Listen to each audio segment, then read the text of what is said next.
Hello friends, welcome to my channel Sonia Hindi club. PYQ series में हमने शुरुआत कर रखी है भक्ति काल की।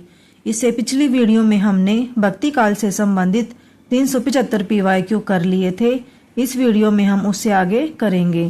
क्वेश्चन है, सच पूछा जाए तो मध्य युग की समग्र स्वाधीन चिंता के गुरु रामानंद ही थे। उक्त कथन किसका है? गोविंद त्रिगुणायन, रामचंद्र शुक्ल, हजारी प्रसाद द्विवेदी, पीताम्बर दत्त बड़थवाल। आंसर हो जाएगा हजारी प्रसाद द्विवेदी। सच पूछा जाए तो मध्य युग की समग्र स्वाधीन चिंता के गुरु रामानंद ही थे। उक्त कथन रामानंद के विषय में हजारी प्रसाद द्विवेदी का है। रामानंद का जन्म प्रयाग के ब्राह्मण परिवार में हुआ था। इनकी माता का नाम सुशीला देवी, पिता का नाम पुण्य सदन था। कबीर, रैदास, सुरसरी, अनंतानंद, पीपा, धन्ना इनके प्रमुख शिष्य थे। स्वामी रामानंद द्वारा स्थापित रामानंदी संप्रदाय को ही रामावत संप्रदाय कहा जाता है। रामानंद के मुख्य ग्रंथ श्री राम अर्चन पद्धति, राम रक्षा स्तोत्र, आनंद भाष्य, वैष्णव मताब्ज भास्कर, योग चिंतामणि, सतनामी पंथ। नेक्स्ट क्वेश्चन है, आलवार भक्तों के विषय में कौन सा तथ्य गलत है? ये सुदूर दक्षिण के वैष्णव भक्त थे। इनकी संख्या 12 थी। ये सभी उच्च वर्ण जाति के थे। आलवारों में आंडाल नाम की एक महिला भक्त भी थी। आंसर हो जाएगा सी, ये सभी उच्च वर्ण जाति के थे। यह कथन गलत है। दिए गए तथ्यों में ये सभी उच्च वर्ण जाति के थे तथ्य सही नहीं है। नेक्स्ट क्वेश्चन, ये आगे भी है। आलवार सुदूर दक्षिण के वैष्णव भक्त थे। इनकी कुल संख्या 12, जिनमें महिला आलवार संत आंडाल भी शामिल है मानी जाती हैं। ये आलवार भिन्न भिन्न जातियों में पैदा हुए थे, परंतु संत होने के कारण उनका समान रूप से आदर है। 12 आलवार संतों का समय 6वीं से 9वीं शताब्दी के बीच माना जाता है। नेक्स्ट क्वेश्चन है, भगवान को सगुण मानकर उनकी भक्ति पर बल देने वाले भागवत धर्म के भेदों और उनके संस्थापकों को सम्मिलित कीजिए।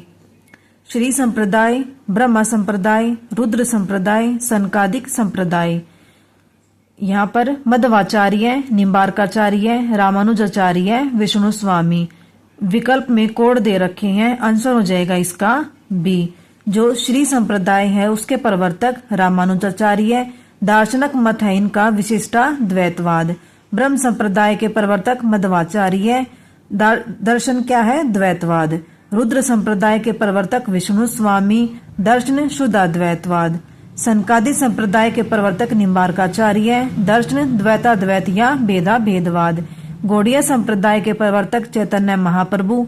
दर्शन इनका द्वैताद्वैतवाद। राधा वल्लभ का प्रवर्तक हित हरिवंश। सनकादि संप्रदाय को निम्बार्क संप्रदाय, हंस संप्रदाय या कुमार संप्रदाय के नाम से भी जाना जाता है। इसकी मैंने एक वीडियो बना रखी है ट्रिक के साथ इनको याद करने के लिए। नेक्स्ट क्वेश्चन है, नाबादासकृत भक्तमाल से संबंधित कौन सा तथ्य सही नहीं है? ऑप्शन है, यह भक्तिकालीन भक्तों के संबंध में प्रामाणिक रचना मानी जाती है। इसके पूर्वार्ध में कलयुग के पहले के भक्तों का उल्लेख है। इतिहास की दृष्टि से इसका उत्तरार्ध अधिक महत्वपूर्ण है। उत्तरार्ध में मध्यकालीन भक्तों संतों का विस्तृत जीवन वृत्त दिया गया है। आंसर हो जाएगा इसका डी। उत्तरार्ध में मध्यकालीन भक्त संतों का विस्तृत जीवन वृत्त दिया गया है। नाबादासकृत भक्तमाल के संबंध में उपयुक्त कथन सही नहीं है। सन 1585 ईस्वी के लगभग नाबादासकृत भक्तमाल के दो पहलू स्पष्ट होते हैं। प्रथम में छप्पियों के माध्यम से रामानुजाचार्य से पूर्व के सभी प्रकार के भक्तों के नामों का स्मरण मात्र है। दूसरे पहलू में एक एक कवि या भक्त पर एक पूरा छप्पा है, जिसमें उस भक्त कवि के विशिष्ट गुणों पर प्रकाश पड़ता है। एक छप्पे में 6 चरण होते हैं, जिसमें किसी कवि की जीवनी नहीं आ सकती, अतः इसे जीवनी साहित्य नहीं कहा जा सकता।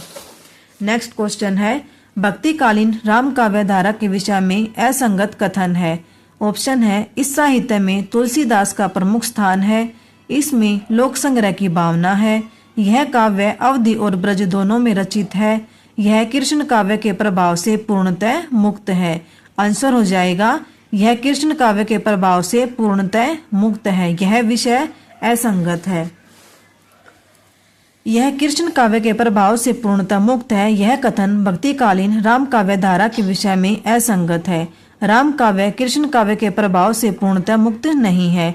राम काव्य में काव्य की प्राय सभी शैलियां दृष्टिगोचर होती हैं। तुलसीदास ने राम काव्य के सर्जन में विद्यापति और सूरदास के गीति पद्धति का सफलतापूर्वक प्रयोग किया है। राम काव्य धारा की प्रमुख विशेषताएं: लोक मंगल की भावना, अवधि और ब्रज दोनों भाषाओं की बहुलता, समन्वय की भावना, प्रबंध एवं मुक्तक रचना की प्रवृत्ति। नेक्स्ट क्वेश्चन है, भक्तमाल किसके द्वारा लिखी गई? नाभादास के द्वारा। के टीकाकार हैं प्रियादास, विठलनाथ, अग्रदास, किला। आंसर हो जाएगा प्रियादास। नाभादास कृत भक्तमाल के टीकाकार प्रियादास जी हैं। इन्होंने भक्तमाल की टीका भक्ति रस बोधिनी के नाम से की। इनकी अन्य रचनाएं रसिक मोहिनी, भक्त सुमीरनी हैं। विठलनाथ यमुनाष्टक, अग्रदास ध्यान मंजरी। नेक्स्ट क्वेश्चन है, मूल गोसाई चरित के रचनाकार हैं नाभादास, प्रियादास, बेनी माधवदास, नरहरिदास। आंसर हो जाएगा बेनी माधवदास। मूल गोसाई चरित के रचनाकार बेनी माधवदास हैं। अपनी इस रचना में बेनी माधवदास ने तुलसीदास का चरित्र चित्रण करने के साथ ही मीराबाई और तुलसीदास के पत्राचार का उल्लेख भी किया। यहाँ पर रचनाकार और रचना दे रखी है नाभादास भक्तमाल, प्रियादास भक्ति रस बोधिनी, नंददास रुक्मणी मंगल। नेक्स्ट क्वेश्चन है, उन्होंने रचना नैपुण्य का भद्दा प्रदर्शन कहीं नहीं किया है और न शब्द चमत्कार आदि के खेलवाड़ों में वे फंसे हैं। उन किसी भाषा की सफाई और किसी कवि में नहीं। शुक्ल जी का यह कथन किस कवि के विषय में है? ऑप्शन है तुलसीदास, जायसी, बिहारी, घनानंद। आंसर हो जाएगा तुलसीदास। शुक्ल जी का उपयुक्त कथन भक्त कवि तुलसीदास के विषय में है। जायसी बड़े भावुक भगवत भक्त थे और अपने समय में बड़े ही सिद्ध और पहुंचे हुए फकीर माने जाते थे। रामचंद्र शुक्ल जायसी के संबंध में प्रेम मार्ग का एक ऐसा प्रवीण और धीरज पथिक तथा जवादानी का ऐसा दावा रखने वाला ब्रज भाषा का दूसरा कवि नहीं हुआ है। रामचंद्र शुक्ल घनानंद के संबंध में। नेक्स्ट क्वेश्चन है, कवित विवेक एक नहीं मोरे, सत्य कहूँ लिखी कागद कोरे। यह विनय उक्ति किस कवि की है? कबीर, सूरदास, रहीम, तुलसीदास। आंसर हो जाएगा तुलसीदास। प्रस्तुत विनयोक्ति गोस्वामी तुलसीदास की प्रमुख रचना रामचरितमानस के बालकांड से अवतरित है।